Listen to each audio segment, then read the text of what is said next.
Hello बच्चों, क्या हाल चाल है। आई होप कि आपको जितने भी मेरे पिछले लेक्चर हैं सब समझ में आ रहे हैं। आज जो हमारा टॉपिक रहेगा वो रहेगा पास्कल लॉ के ऊपर। अब बच्चे ये पास्कल लॉ क्या है, तो इसकी बहुत सारी एप्लीकेशंस भी हैं, तो बच्चे इस टॉपिक को अपने ध्यान से समझना है। पास्कल लॉ क्या होता है बच्चे, ये कहता क्या है कि अगर आपके पास जो लिक्विड है अगर वो स्टेट ऑफ रेस्ट में है, स्टेट ऑफ रेस्ट में अगर लिक्विड है, उस वक्त लिक्विड के हर एक हिस्से पर, मतलब कंटेनर के हर एक पॉइंट के ऊपर प्रेशर एक जैसा ही होगा। ये बच्चे कंटेनर है हमारे पास, ये इसमें लिक्विड पड़ा हुआ है। अगर ये लिक्विड इक्विलिब्रियम में हुआ, मतलब रेस्ट स्टेट में हुआ, तो यहाँ का प्रेशर, यहाँ का प्रेशर, यहाँ का प्रेशर, यहाँ का प्रेशर, हर जगह का प्रेशर एक जैसा होगा अगर हम इफेक्ट ऑफ ग्रेविटी को नेग्लेक्ट करते हैं। आई होप कि क्लियर हो गया होगा, स्टेटमेंट समझ में आ गई बच्चे आपको। अभी मैं स्टेटमेंट रीड करता हूँ। It state that if the effect of gravity is neglected the pressure at every point of a liquid in equilibrium is same, मतलब हर जगह पर प्रेशर एक जैसा ही होगा। अब जब हम चलते हैं इसकी थोड़ी सी एक्सप्लेनेशन के ऊपर, हमने कंसिडर किए 2 पॉइंट, एक पॉइंट सी रखा और बच्चे एक पॉइंट नाम का हमने डी रख लिया। ये है पॉइंट सी और ये पॉइंट डी हमारे पास inside the liquid in a container. Imagine a cylinder with axis C D. हम बच्चे इमेजिन ये कर रहे हैं कि जो सिलेंडर है ना हमारे पास सी डी, उसकी जो एक्सिस है वो सी डी है। बच्चे छोटा सा हमने एक इमेजिनरी सिलेंडर इमेजिन किया यहाँ पे, ठीक है ना। सी डी जो है ये लाइन जो है उसकी एक्सिस के ऊपर लाई कर रही है।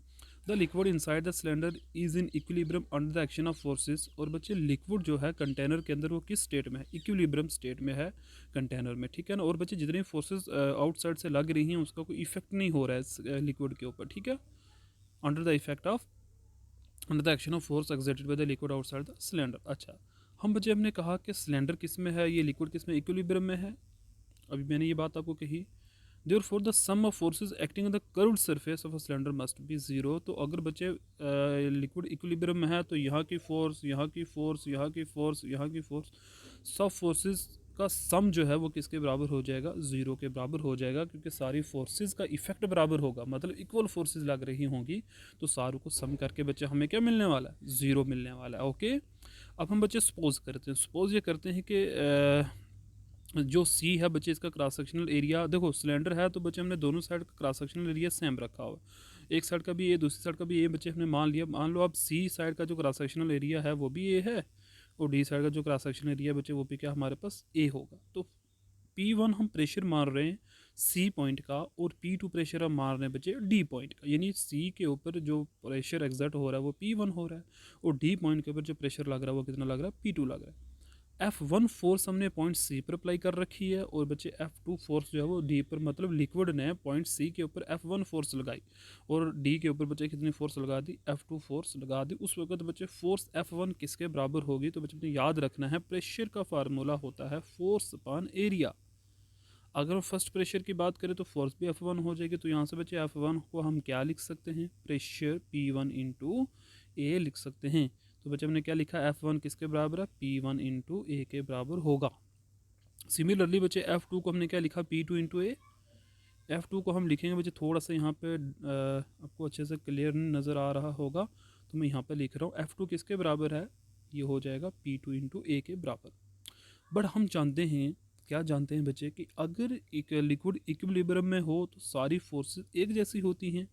इसका मतलब F1 फोर्स किसके बराबर हो जाएगी, F2 फोर्स के बराबर हो जाएगी। F1 बच्चे बराबर है P1 इंटू ए के, this is equal to F2 बराबर है P2 इंटू ए के। तो बच्चे ए यहाँ से क्या हो जाएगा, कैंसिल आउट, तो हमारे पास क्या आ जाएगा, हमारे पास आ जाएगा P1 इक्वल टू P2 आ जाएगा।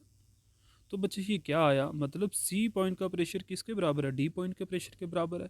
This is the proof of pascal law. तो बच्चे ये प्रूफ हमारे पास पास्कल लॉ का कि जो प्रेशर है वो इक्विलिब्रियम स्टेट में हर जगह एक जैसा रहता है, तो हमने प्रूफ कर दिया। थोड़ा सा बच्चे यहाँ मिस प्रिंट है, ये P1 इक्वल टू P2 के बराबर लिखा हुआ है यहाँ पे, ठीक है।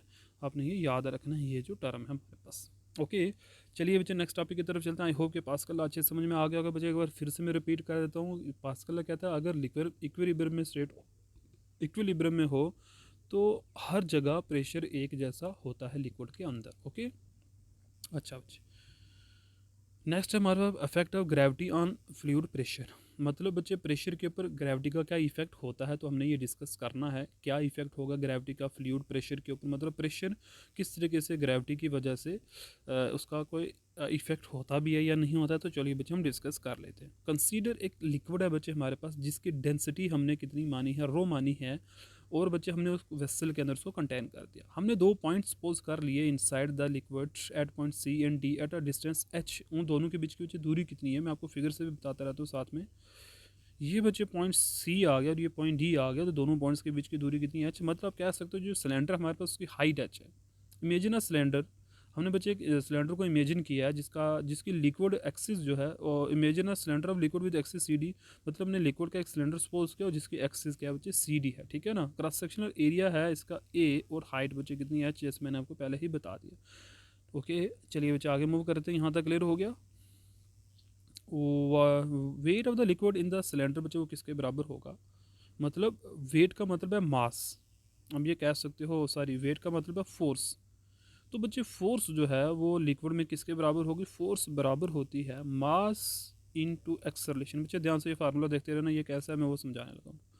फोर्स को ही बच्चे हम वेट कहते हैं, तो मैं डब्ल्यू लिख रहा हूँ। मास बच्चे निकालने का फार्मूला होता है वॉल्यूम इनटू डेंसिटी। याद करो डेंसिटी का फार्मूला बच्चे वॉल्यूम इनटू डेंसिटी होता है, ठीक है। इनटू एक्सेलरेशन की जगह बच्चे हम क्या लिखेंगे, जी, एक्सेलरेशन ड्यू टू ग्रेविटी। तो बच्चे हमारे पास फार्मूला आया वॉल्यूम इनटू डेंसिटी इनटू जी। वॉल्यूम बच्चे किसके बराबर होगा, मैंने कल भी आपको बताया था। यहाँ पर हमारे पास एरिया दिया हुआ है सिलेंडर का और हाइट दी हुई है, तो बच्चे 2 डायमेंशन को 3 डायमेंशन से मल्टीप्लाई करो तो वॉल्यूम मिलता है। तो मतलब ये चीज़ हमारे पास क्या है, इसके वॉल्यूम होगा। डेंसिटी बच्चे रो के बराबर दी हुई है और एक्सेलरेशन टू ग्रेविटी कितना है, जी के बराबर है। तो weight of the liquid in the imaginary cylinder is this. मतलब इमेजनरी सिलेंडर हमने सपोज किया, उसका वेट कितना होगा बच्चे, उस पर कितनी फोर्स लग रही होगी ग्रेविटी की वजह से, इतनी फोर्स वो एक्सपीरियंस कर रहा होगा। क्लियर हो गया है। तो बच्चे ये फार्मूला अपने याद रखना है, ये रट लो ये फार्मूला कि लिक्विड के ऊपर वेट कितना लगता है किसी आप ये कह सकते हो कि कोई लिक्विड है वो कितनी फोर्स एक्सपीरियंस करता है ग्रेविटी की वजह से। तो आपने ये फार्मूला रट लेना है, याद रख लो बच्चे, ठीक है। अच्छा नेक्स्ट देखो। नेक्स्ट बच्चे हम अगर लेट करते हैं P1 and P2 be the pressure of the liquid at point C and D respectively, तो following vertical force acting on the liquid cylinder. बच्चे अगर P1 और P2 हमारे पास फोर्सेज हैं, प्रेशर्स हैं पॉइंट सी और पॉइंट डी के, तो उस वक्त हमारे पास कुछ फोर्सेज होंगी जो इन पॉइंट्स के ऊपर वर्क करेंगे। अब क्या होगी, पहली फोर्स बच्चे जो होगी फोर्स F1 P1 ए वर्टिकली डाउनवर्ड होगी। फोर्स F1 बच्चे जो होगी इसकी डायरेक्शन क्या होगी, वर्टिकली डाउनवर्ड होगी। मतलब इस तरीके से आपको फिगर्स में बता देता हूँ बच्चे। ये फिगर आप देखो, इस फिगर के अंदर बच्चे जो पॉइंट सी है इस पर फोर्स लग रही है। अब जो लिक्विड है ऊपर से इसको नीचे की तरफ दबा रहा है, तो मतलब ये नीचे की तरफ इसकी डायरेक्शन होगी। पॉइंट डी पर बच्चे जो फोर्स लगेगी, लिक्विड नीचे से ऊपर की तरफ ही पुश करता है। ये मैं आपको समझाऊंगा आर्चिमेड प्रिंसिपल। बच्चे नीचे से लिक्विड ऊपर की तरफ पुश करता है, वाईएनसी तो आपने बच्चे नाम सुना ही होगा। तो लिक्विड नीचे से भी फोर्स लगाता है इसको। तो बच्चे एक हमारे पास 2 फोर्सेज यहाँ पर हमने समझ ली। एक फोर्स हमने समझ ली है कौन सी, F1 P1 इंटू ए एक्टिंग वर्टिकली डाउनवर्ड, और F2 बच्चे यह है P2 ए के बराबर। ये मैंने आपको अभी बता दिया कि फोर्सेस कैसे निकाली हुई हैं। This is vertically upward. And third force wait.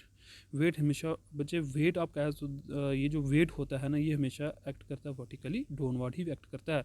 तो बच्चे यहाँ पर हमने समझना है कि जो टोटल फोर्स हमारे पास होगी वो क्या होगी। देखो बच्चे यहाँ पर 2 फोर्सेज की डायरेक्शन सेम और एक की अपोजिट है, तो जो अपोजिट है उसको माइनस करना पड़ेगा, सिंपल सी बात है बच्चे, ठीक है। तो हम क्या कहेंगे, as a liquid is in equilibrium at rest, therefore हम कहेंगे बच्चे total force upward equal to total force downward, ठीक है। तो अपवर्ड बच्चे कितनी फोर्स लग रही है यहाँ पर, और डाउनवर्ड फोर्स कितनी लग रही है। देखो अपवर्ड फोर्स एक ही है, वो है F2, और देखो बच्चे इक्वल टू डाउनवर्ड फोर्स कौन कौन सी, F1 भी है और वेट ऑफ द बॉडी भी है यहाँ पे, ठीक है ना। तो बच्चे total force upward equal to total force downward, F1 plus mg equal to F2 के बराबर हो जाएगा। F1 किसके बराबर है बच्चे, F1 का अभी हमने देखा P1 इंटू ए, mg बराबर है किसके, A H rho ji P2 ए बच्चे थ्रोड कॉमन निकाल लो, इसको तो कैंसिल आउट कर देते हैं यहाँ से हम, ठीक है ना। तो हमारे पास बचेगा क्या, यहाँ पे बचेगा P2 minus P1, this is equal to H rho G. तो बच्चे ये हमारे पास आ गया। हम ये कह सकते हैं कि प्रेशर डिफरेंस अगर हमें निकालना हो 2 पॉइंट्स के बीच का, तो हम क्या लगा सकते हैं, उसकी हाइट कितना है, उस लिक्विड की डेंसिटी कितनी है, वहाँ पे जी की वैल्यू क्या है, ठीक है। तो बच्चे ये फार्मूला भी अब याद रख लो प्रेशर का। ये मैंने पहले बच्चे फार्मूला ड्राइव किया था, एच रो जी, ये प्रेशर निकालने का फार्मूला भी है, आपने याद रखना है। ये क्या हो जाएगा, P2 minus P1 equal to H rho G के बराबर हो जाएगा। तो ये फार्मूला याद रखो, ठीक है। अच्छा बच्चे, अगर हम कहते हैं if the gravity is neglected, अगर बच्चे ग्रेविटी नेगलेक्ट अगर हम कर दें, जी को ज़ीरो बना दें, तो क्या हो जाएगा, P2 minus P1 this equal to zero. तो P2 बच्चे किसके बराबर आ जाएगा, P1 के बराबर आ जाएगा। Hence pressure at every point inside the sorry Hence, pressure at every point inside the liquid is same in the absence of gravity. This is Pascal law. Pascal ने यही तो कहा था कि अगर हम इफेक्ट ऑफ ग्रेविटी को cancel कर दें तो हर जगह का प्रेशर एक जैसा ही होगा। बट अगर बच्चे हम ग्रेविटी को नेगलेक्ट नहीं करें तो प्रेशर फिर हमारे पास क्या होगा, यानी कि P2 माइनस P1 बराबर होगा H रो जी एच के बराबर हो जाएगा। ये फार्मूला आपने याद रखना है, ठीक है। Okay, thank you very much. आज यही लेक्चर था बच्चे। कोई भी क्वेश्चन अगर आपके माइंड में हो तो प्लीज़ आस्क। ओके।